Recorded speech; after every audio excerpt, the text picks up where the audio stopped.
Hello বন্ধুরা, কেমন আছেন সবাই?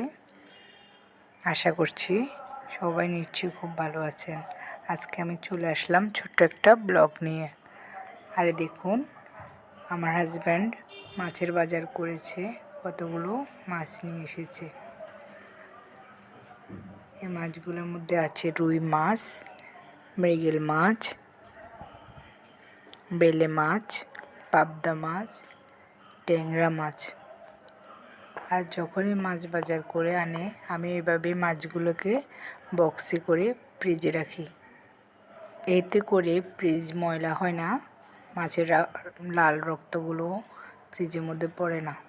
পলিতে রাখলে যত সুন্দর করে রাখি একটু না একটু পড়ে।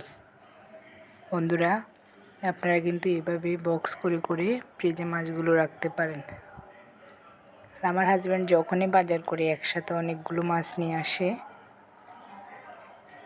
আর আমি মাছগুলোকে ধুয়ে পরিষ্কার করে বক্সে করে ফ্রিজে রাখি। এই দেখুন সবগুলো মাছ। ভালো লাগলে একটা লাইক দেবেন, কমেন্ট করবেন, সাবস্ক্রাইব করবেন। কেমন লেগেছে বন্ধুরা আমার এই ছোট্ট ব্লগটি? ভালো থাকবেন সবাই, জানাবেন অবশ্যই।